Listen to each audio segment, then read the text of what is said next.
Si recibieron el archivito de la parashá, van a ver que el título que está puesto ahí es Hayé,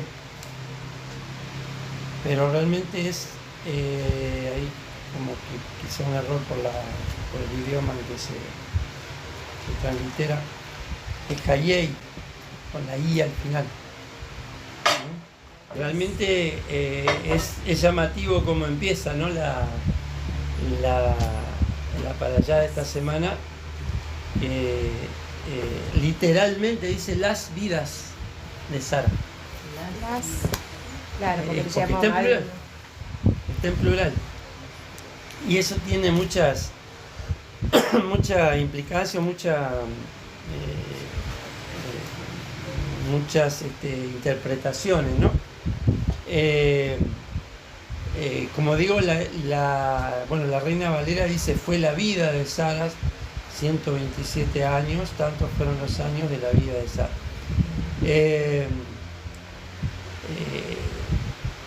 En un principio, bueno, lo que llama la atención es que la parashá se llama la vida o las vidas de Sara, pero realmente habla de su muerte. Claro, la muerte de Sara tengo que. Exactamente. En los títulos que tenemos en nuestra Reina Valera dice la muerte y sepultura de Sara, pero en la parashá se llama Hayé y Sará, que es la vida de Sara, donde los sabios por ahí han resaltado los méritos que tuvo la matriarca Sara en cuanto a su vida. Dice que vivió 127 años. Cuando uno suma 1 más 7 más 2, da 10. Y el 10 es un número de algo que está completo, que ha llegado a la plenitud, digamos, algo que está que no le falta nada.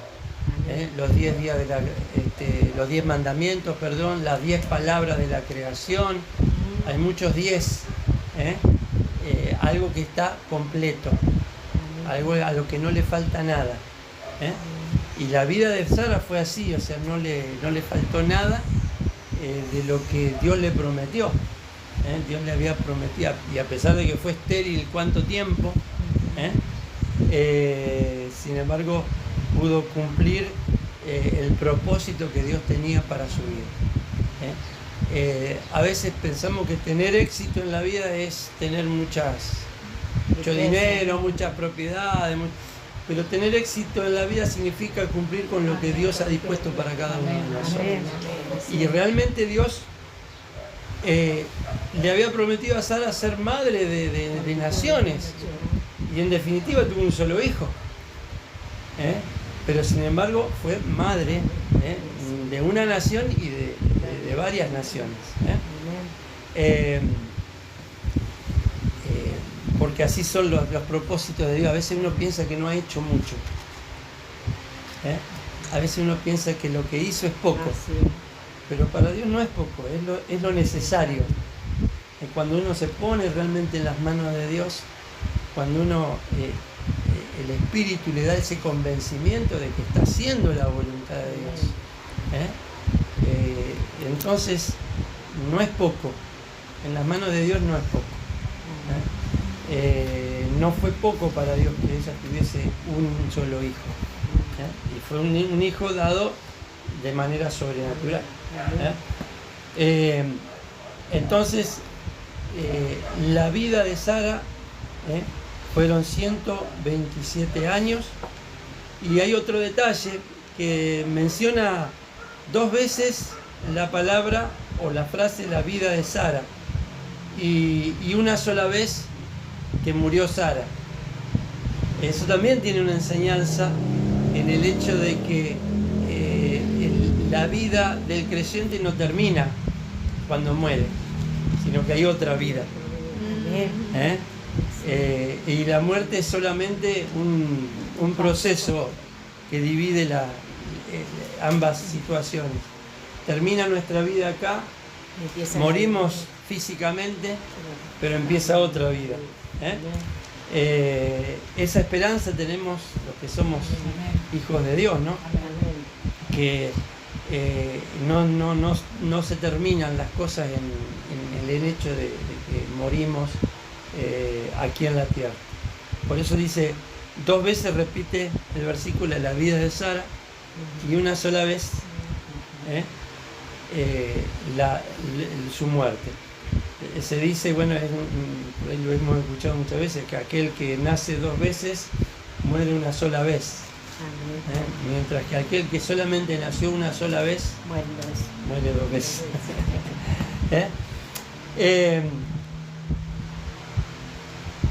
El versículo 3, bueno, en todo el resto del capítulo, Abraham dispone de conseguir una sepultura para Sara. Y otro detalle que vemos, obviamente Abraham desea honrar a su esposa, honrar la vida de su esposa, consiguiendo un lugar para sepultura. Habla con los hijos de Het. Ellos un poco que le dicen, bueno, Jefrón le dice que le va a dar nomás el terreno, pero Abraham le dice que se lo quiere comprar. Y Jefrón, ni lerdo ni perezoso, le dice un precio que es 10 veces más de lo que valía la tierra. Se aprovechó. Sí. Y Abraham, uno podemos pensar, siendo hebreo, podría haberse puesto a negociar y a regatear, pero sin embargo no discute, le paga a Jefrón. Seguramente el otro se habrá sentido sorprendido, porque le habrá dicho un precio como para que diga, no tengo esa plata. Claro. Porque primero le dice que se la quiere regalar y después se la vende en un precio altísimo.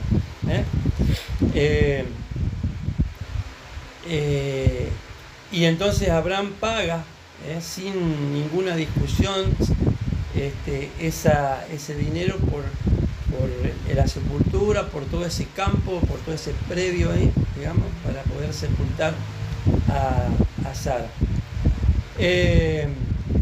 Hay un versículo que nos habla de que Abraham fue a llorar por Sara.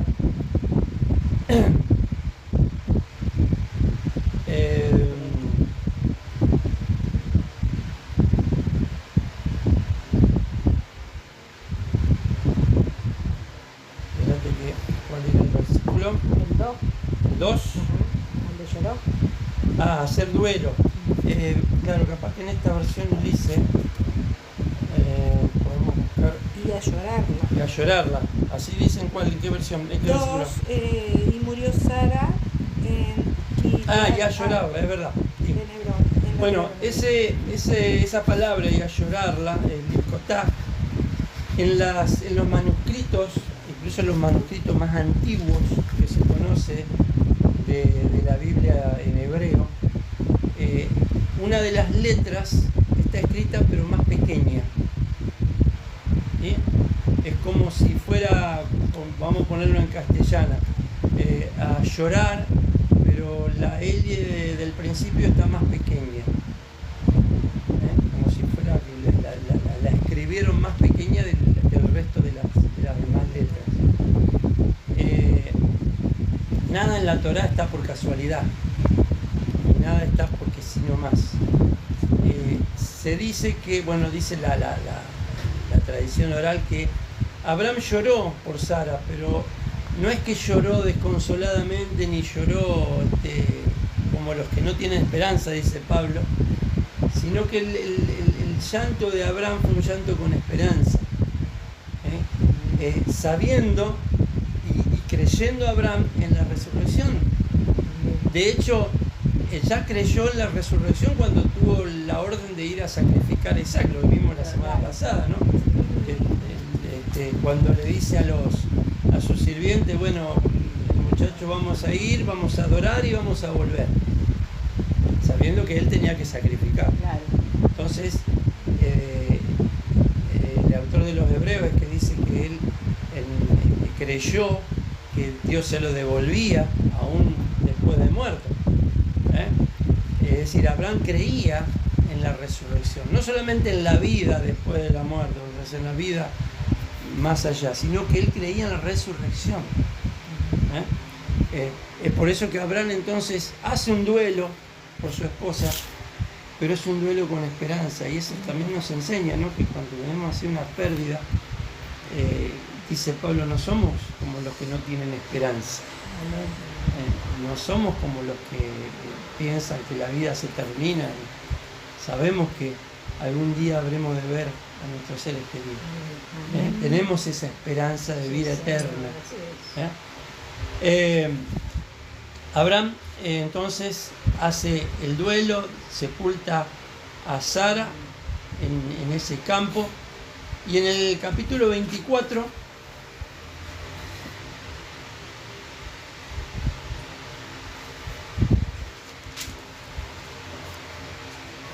narra la historia de cuando Abraham, viendo que ya su hijo era mayor, se calcula que 40 años tendría, tiene que buscarle esposa para su hijo. Él sabía que no podía casarse con ninguna de las que habitaban ahí en Canaán. Él tenía que ser alguien de su propia familia, de su propia tierra. Entonces lo manda a su siervo Eliezer. Podemos leer capítulo 24. Era Abraham ya viejo y bien avanzado en años, y Jehová había bendecido a Abraham en todo. Y dijo Abraham a un criado suyo, el más viejo de su casa, que era el que gobernaba todo lo que tenía, ese se supone, es Eliezer.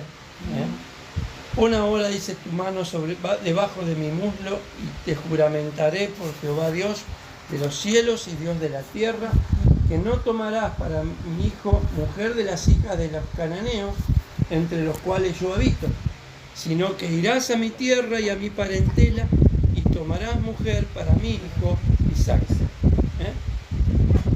El siervo, el criado, le responde, bueno, quizás la mujer no querrá venir en pos de mí a esta tierra, volveré pues tu hijo a la tierra de donde saliste. Y Abraham le dijo, guárdate que no vuelvas a mi hijo allá. Hay una cuestión con Isaac. Abraham viene de Ur de los Caldeos, hace una gira por Egipto, vuelve. Jacob, cuando tiene que huir de su hermano, lo vamos a ver en las próximas para allá, va nuevamente a tierra de los cananeos, a Ur de los Caldeos. Pero Isaac nunca sale de la tierra, nunca sale de lo que es hoy la tierra de Israel. Él siempre vive ahí. Y ya su padre ordena que él no tiene que ir de nuevo a Ur de los Caldeos, porque sabía lo que había allí. Entonces no quiere exponer a su hijo a la influencia de toda la familia de él y de todo el ambiente de donde él había salido. ¿Se recuerda que cuando dijimos, Abraham sale de un ambiente idólatra, totalmente idólatra? Entonces no quiere que su hijo pueda volver a arriesgar a que se vea influenciado por la tierra de su padre. A veces uno puede sentir nostalgia por cosas que mejor haberse mantenido lejos. Entonces le ordena a Eliezer que por ningún motivo puede llevar a su hijo hacia allá. Si la mujer no quiere venir, versículo 8, serás libre de este mi juramento, solamente que no vuelvas allá, mi hijo. 2 veces le dice. Bueno, entonces el criado hace ese juramento y el versículo 10 dice: tomó 10 camellos de los camellos de su señor y se fue tomando toda clase de regalos escogidos a su señor, y puesto en camino llegó a Mesopotamia, a la ciudad de Nacor. Toma los presentes, los bienes que eran de Abraham. No, obviamente no se podía llevar todo, sino que algo representativo, por eso lleva 10 camellos. Dijimos el 10 es completo, digamos, es algo completo, es como que representa la totalidad. No le falta nada. No le falta nada. Y entonces se dirige. Y acá hay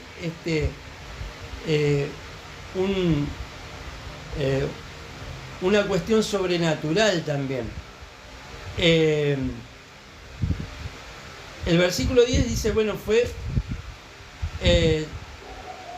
tomó toda clase de regalos escogidos, puesto en camino, llegó a Mesopotamia, la ciudad de Nacor, e hizo arrodillar los camellos fuera de la ciudad junto al pozo de agua a la hora de la tarde.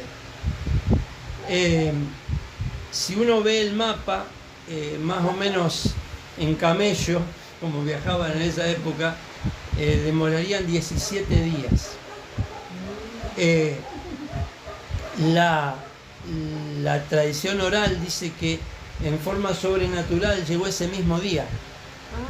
Porque claro, si ustedes miran el versículo 10 al versículo 11, ya llegó. Y llegó a la hora de la tarde. Como que salió a la mañana y a la tarde ya estaba ahí.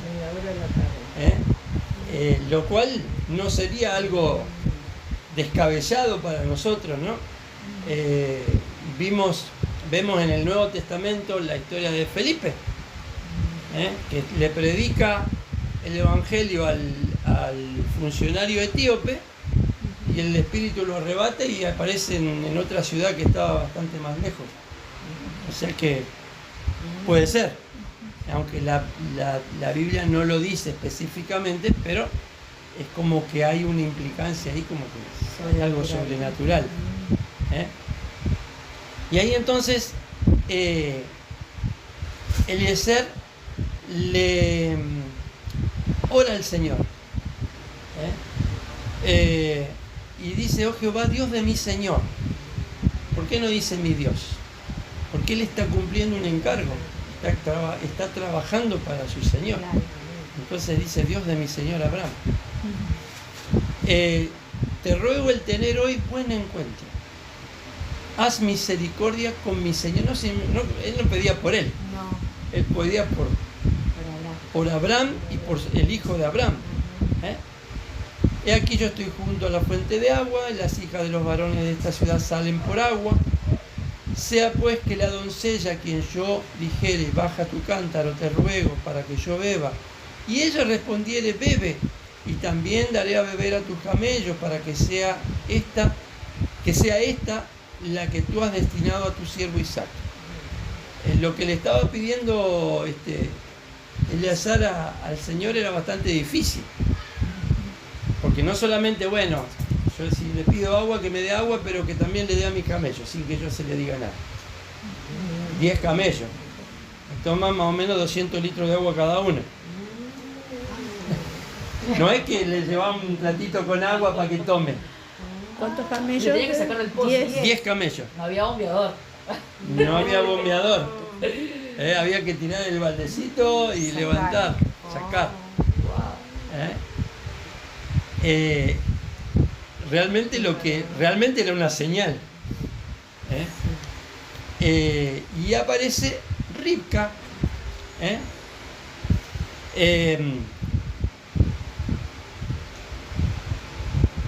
que era casualmente, entre comillas, era hija de un sobrino de Abraham.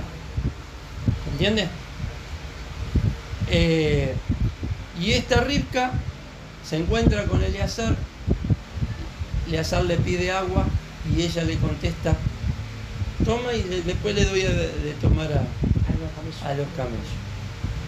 O sea, la disposición de una mujer a ser servicial, vamos a decir, a estar dispuesta a no solamente a darle un vaso de agua a un extranjero que no conocía, sino también a sacar agua para 10 camellos. Si uno se pone a pensar cuánto le habrá llevado el poder sacar agua para tantos animales. El camello por naturaleza puede pasar muchos días en el desierto sin tomar agua. Ahora cuando toma agua, toma. Toma toda esa cantidad, puede llegar a tomar. Y dice que cómo es la oración específica. Acá aprendemos un poco de orar específicamente por algo, ¿no? Pidiéndole al Señor una señal. La confirmación. Y dice que aconteció que antes que él terminara de hablar, he aquí Rebeca, que había nacido de Betuel, hijo de Milca, mujer de Nacor, hermano de Abraham, la cual salía con su cántaro sobre su hombro. Y la doncella era de aspecto muy hermosa, virgen, a la que varón no había conocido, la cual descendió a la fuente, llenó su cántaro y se volvía. Ya se iba. Entonces el criado corrió hacia ella y le dijo: te ruego que me des a beber un poco de agua de tu cántaro.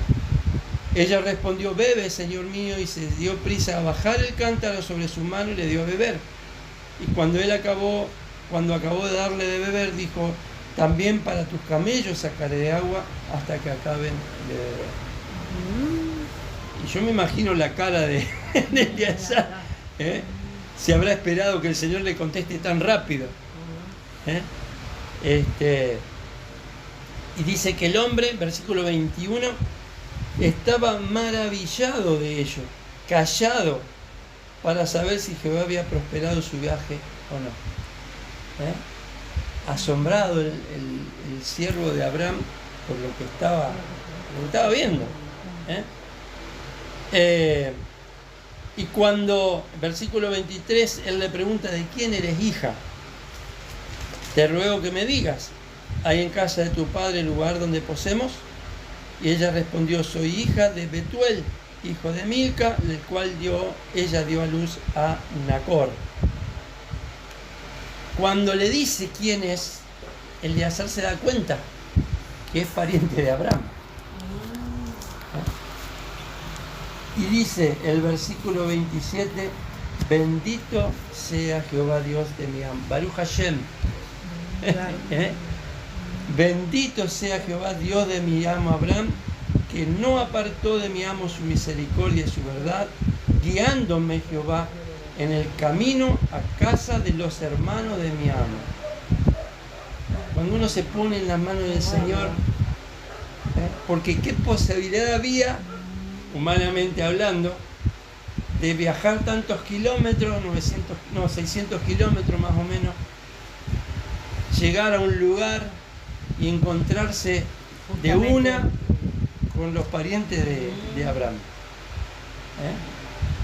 Si a veces cuando nosotros viajamos, lo que menos queremos encontrar parientes, ¿no? Pero encontrarse con aquello que había venido a buscar, una esposa para Abraham.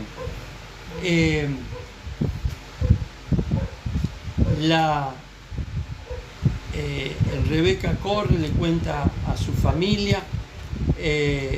Ahí aparece un personaje que después vamos a ver de nuevo, que se llama Labán, que era hermano de Rebeca, que dice que el versículo 30, cuando vio el pendiente y los brazaletes en la mano de su hermano, le dijo: ven, bendito de Jehová, van y vení. Lo quería.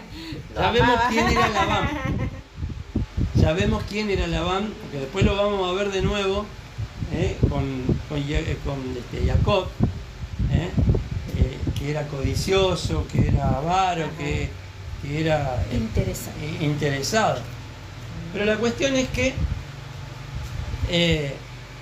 allí Eleazar cuenta de nuevo todo el relato Y es como que vuelve a repetir de nuevo. Acá la Biblia, digamos, el escritor de la Biblia podría haber dicho, bueno, le contó todo lo que había pasado y listo. Pero vuelve a contar todo el relato. Cuando hay una repetición así tan larga, tan grande en la Torá, uno tiene que prestar atención, porque entonces quiere decir que hay un mensaje detrás de esa repetición, que el cumplimiento no es solamente para ese momento, sino que hay un doble cumplimiento, que hay otra instancia donde esto se cumple. Y ahí podemos entrar a ver paralelos con la historia de Yeshua. Si el Mateo 22:2 dice que el reino de los cielos, esto es Jesús contando la parábola, puede compararse a un rey que hizo una boda para su hijo. Es decir, Abraham representa al Padre Celestial, que prepara una boda para su hijo. El siervo Eliezer significa mi Dios es ayuda. Elí es mi Dios. Mi Dios es ayuda. Representa el Espíritu de Dios, que fue enviado. Son los tres.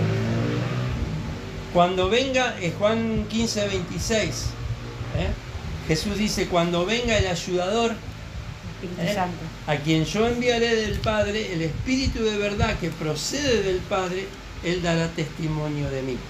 ¿Qué hace Eliezer cuando está con la familia? Le cuenta de Abraham, de su hijo, a quien Abraham le había cedido todos sus bienes.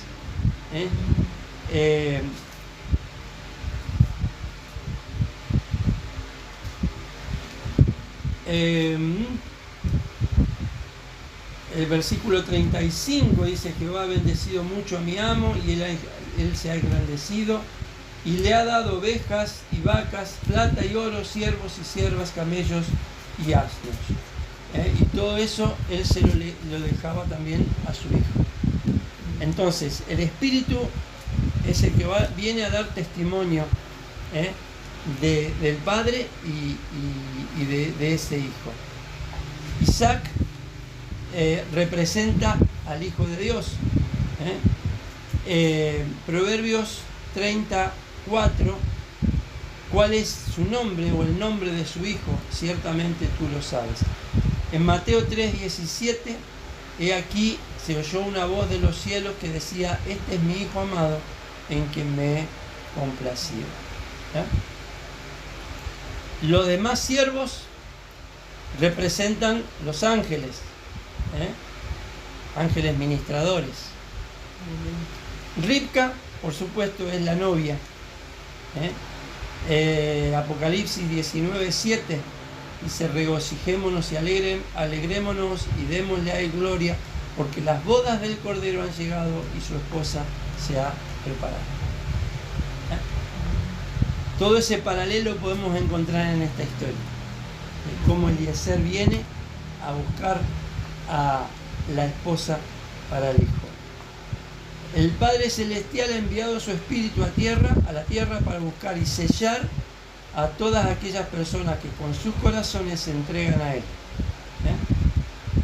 Segunda Crónicas 16:9 dice: porque los ojos del Eterno recorren toda la tierra para fortalecer a aquellos cuyo corazón es completamente suyo. Eliezer da testimonio de cómo ese hijo había nacido de forma sobrenatural.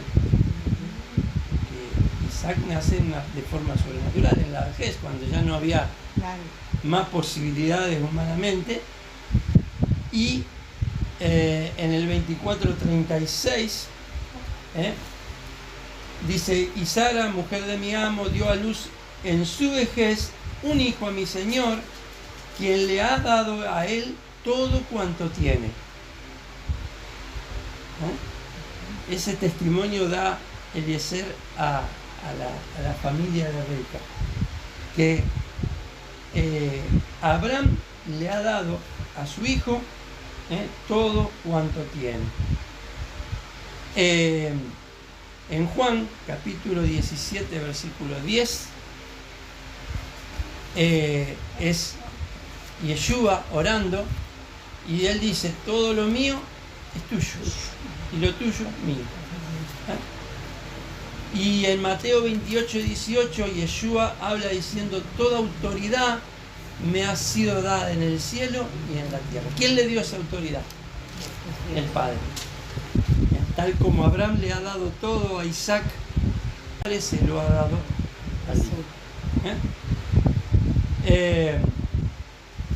Ribka o Rebeca, como una virgen pura, así la novia del Mesías es una virgen pura, que no se ha contaminado con otros, como está escrito en 2 Corintios 11, 2. Porque celoso estoy de vosotros con celo de Dios, pues os desposé a un esposo para presentaros como virgen pura al Mesías. Qué tremendo cómo nos ve Dios. Uno puede verse no tan puro, no tan santo, pero a través de Yeshua Dios nos ve de esa manera. Dios viene a buscar una iglesia pura y sin mancha. Si vemos humanamente la iglesia hoy en día, me refiero a la iglesia en general, no, a nivel global, no vemos una iglesia pura y sin mancha, pero Dios sí la ve, porque más allá de las organizaciones humanas a las que llamamos iglesia, Dios ve una iglesia, no ve muchas iglesias, ve una sola. Dios ve una sola iglesia, que son los justos, los que son fieles, los que guardan sus testimonios y sus mandamientos. Y esa iglesia es la que viene a buscar el Señor. Amén.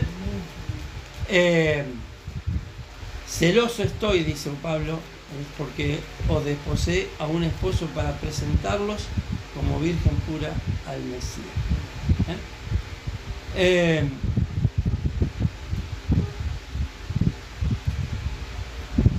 Voy un poquito a lo que nos compartieron.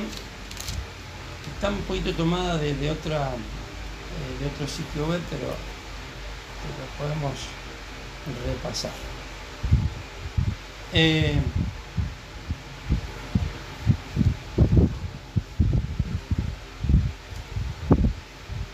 Bueno, en el versículo 57, después que Eliezer le cuenta, le dice, versículo 49, dice: ahora pues, si vosotros hacéis misericordia y verdad con mi Señor, declarádmelo, y si no, declarádmelo.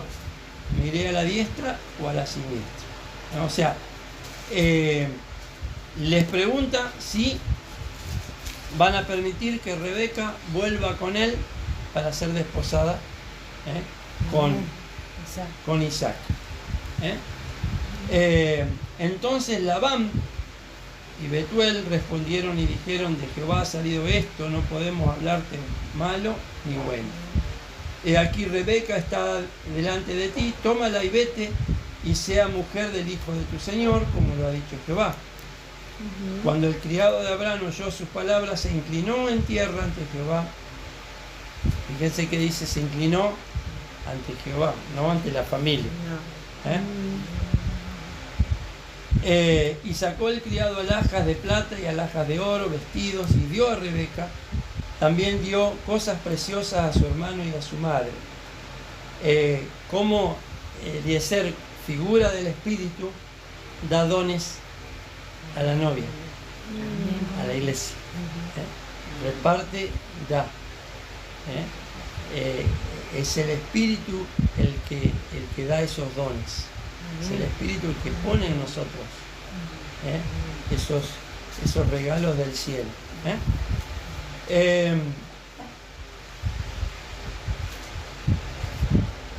Versículo 55, respondieron su hermano y su madre: espere la doncella con nosotros a lo menos 10 días y después se irá. Y él les dijo: no me detengan, ya que Jehová ha prosperado mi camino. Despachadme ahora, despachadme para que me vaya a mi Señor. Ellos respondieron entonces, llamemos a la doncella y preguntémosle. Y llamaron a Rebeca y le dijeron, ¿irás tú con este varón? Y ella respondió, sí, iré. ¿Cómo uno puede tener la idea de que el matrimonio lo arreglaban sin preguntarle a la mujer si quería o no quería? Y sin embargo acá le preguntan. No es que no le preguntan y bueno, cuando sino que le preguntan. Y cómo Rebeca, de alguna manera, entendiendo por el relato de Eleazar, entiende el propósito. No es que estaba desesperada por casarse, sino que de pronto entiende el propósito y está dispuesta a dejar a su familia con tal de unirse a ese propósito. Por ahí está titulado acá, ¿no? Aparte de las diligentes en el propósito. Cuando sabemos que hay un propósito de Dios, no podemos dilatar el tiempo, demorar, ver cómo es, no. Ahí podemos ser diligentes en ese propósito. Ahí encontramos otra virtud, aparte de las que ya vimos que tenía, que era dispuesta, que era servicial, que era humilde, era entendida en los tiempos. Ribka sabía que tenía una misión que cumplir. Por lo tanto, no demoró en responder la propuesta de Eleazar. O dicho de otra manera, ese llamado divino, ese llamado de Dios. Su familia quiso retenerla un poco más, pero ella dijo, no, estoy dispuesta, iré. La expresión en el versículo 58, donde dice, ella respondió, sí, iré, nos da a entender que Ribka estaba decidida a irse con el hombre a toda costa, aunque su familia no quisiera. Aunque su familia no quisiera. Y ella ya estaba preparada para desprenderse de su familia e ir en busca del novio.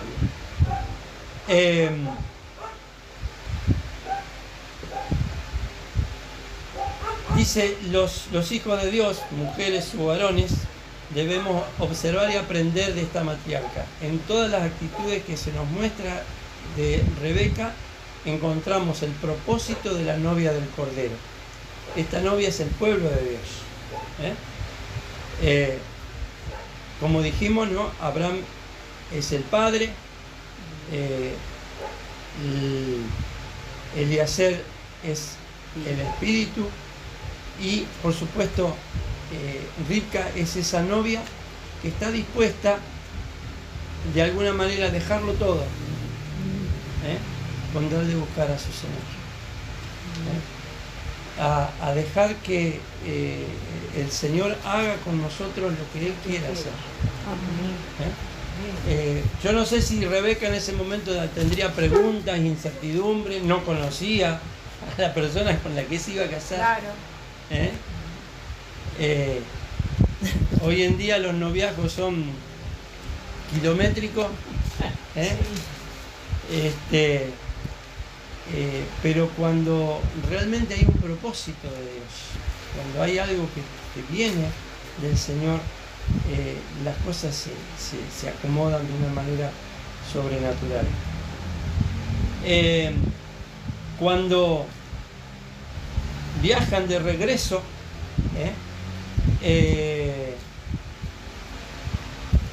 versículo 60, bendijeron a Rebeca y le dijeron, hermana nuestra, sé madre de millares, y posean tus descendientes la puerta de tus enemigos.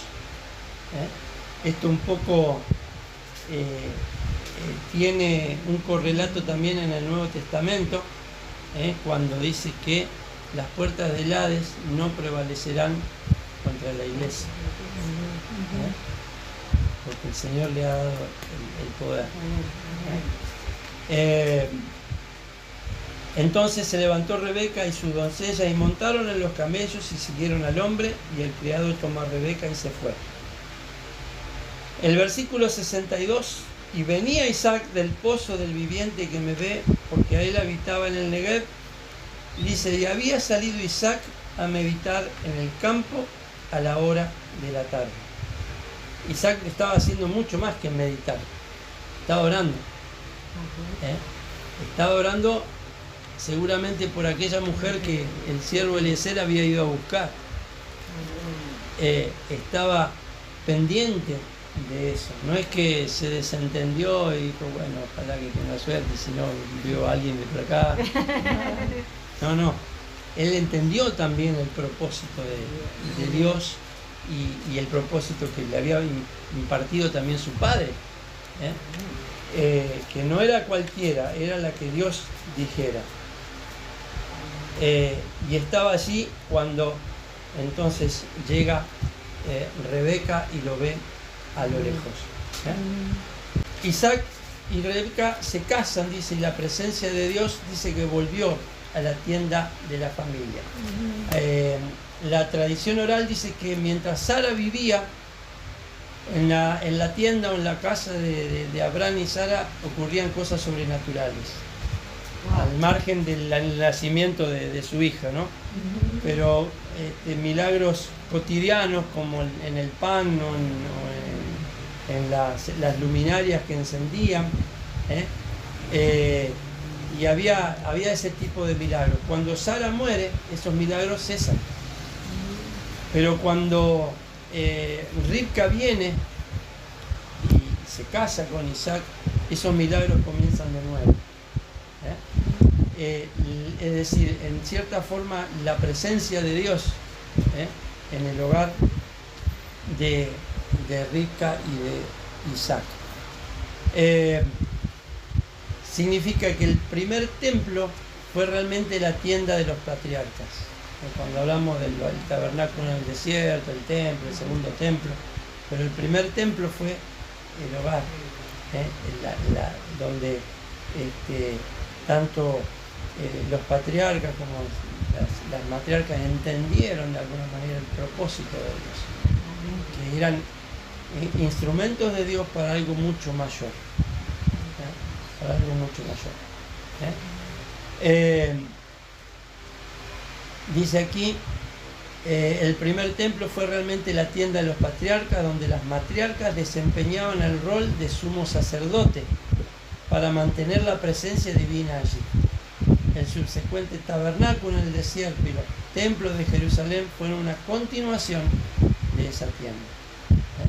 Realmente el diseño de Dios es la familia. El diseño de Dios para el hombre es la familia. Y cómo Dios se las arregla para, a partir de un solo matrimonio, de una familia, hacer nacer una nación entera. Y de esa nación bendecir a toda la humanidad. A partir de una familia. Pero una familia temerosa de Dios. Una familia que entiende los propósitos de Dios. Más allá de los deseos personales, más allá de lo que quizás en algún momento ellos pudieran haber sentido como un anhelo, como un deseo personal, que todos lo tenemos, pero poner eso en segundo plano y poner por delante la voluntad de Dios. Pablo dice que debemos entregar nuestros cuerpos en sacrificio vivo, santo y agradable a Dios. Y después dice, para que comprobéis cuál es la voluntad de Dios, buena, agradable y perfecta. Porque la voluntad de Dios para nuestra vida es algo bueno, es algo que nos va a causar paz, es agradable, que nos va a agradar y es perfecto. Es perfecto. Cuando Eleazar llega al pozo junto a la ciudad, después de recorrer todo ese viaje, aparece y hay una expresión allí que la pasé por alto, el versículo 17 que dice: el siervo salió, corrió a su encuentro y le dijo: te ruego que me des a beber un poco de agua de tu cántaro. ¿A qué le hace acordar ese versículo? La mujer de Samaria que viene a sacar agua y Yeshua le dice: dame de beber. Dice: por la similitud de expresiones podemos comparar estos dos eventos y llegar a ciertas conclusiones interesantes. Al igual que el siervo de Abraham estaba buscando una novia para su hijo, de la misma manera el Hijo de Dios, Yeshua, estaba buscando personas entre los samaritanos que pudieran ser parte de la novia del Hijo de Dios. De esto aprendemos que también los que no son judíos tienen la oportunidad de ser parte de la novia del Mesías, como está escrito en el Salmo 45. Escucha, hija, presta atención, inclina tu oído, olvídate de tu pueblo y de la casa de tu padre, entonces el rey deseará tu hermosura, inclínate a él porque él es tu Señor. ¡Wow! Cuando pensamos en el Hijo de Dios, buscando no solamente entre las ovejas perdidas de la casa de Israel, pero bueno, los samaritanos eran parte de esas ovejas perdidas, aunque no eran muchos de ellos parte del pueblo escogido, pero sin embargo Yeshua va a propósito a ese pozo en Samaria, a tener ese encuentro con esa mujer, y no solamente con esa mujer, sino con todo el pueblo que vivía allí, porque después todo el pueblo es ganado a través del testimonio de la mujer, pero después la misma gente dice: ya no creemos por lo que tú dijiste, sino por lo que estamos viendo. Y todo un pueblo a la que Yeshua llegó con el mensaje de salvación. Amén. Hay muchas otras cosas que podemos seguir ahí masticando, pero vuelvo a repetir, la Torá tiene su correlato, su cumplimiento en la vida de Yeshua. Siempre que vemos esta historia, sobre todo la historia de los patriarcas, vamos a ver a Yeshua representado de alguna manera, de una forma o de otra. Vamos a ver a Yeshua buscando a los que son suyos, sacando, porque Ribka, recordemos, vivía así, era de la familia de Abraham, pero vivía también en un ambiente de idolatría. Como dije, Labán, después lo vamos a ver, que adoraba otros ídolos, otros dioses, y Jacob tiene que salir después huyendo de la casa de Labán. Como Yeshua, a través de su siervo, el Espíritu, puede rescatar de la idolatría, de la oscuridad, de los vicios, de estar completamente perdido a cualquier persona. Porque Él es el que elige. Él es el que nos ha elegido a cada uno de nosotros. Es el que ha enviado a ese siervo, ese ayudador, para hablar a nuestro corazón. Todos tenemos un testimonio de cómo llegamos al Señor, quién nos habló, pero es el Espíritu el que busca, el que pone su mirada en cada uno de nosotros. Amén. Que el Señor nos bendiga, que nos ayude a entender esos propósitos de Dios, porque si Dios nos eligió es porque hay un propósito, tal como Ribka entendió que todo eso que estaba sucediendo no era casualidad, detrás de todo eso había un propósito. Que podamos cada día más ser fieles, entender ese propósito, aunque quizá a veces no entendemos todo, pero entender que fuimos elegidos por el Señor para un propósito especial. Amén.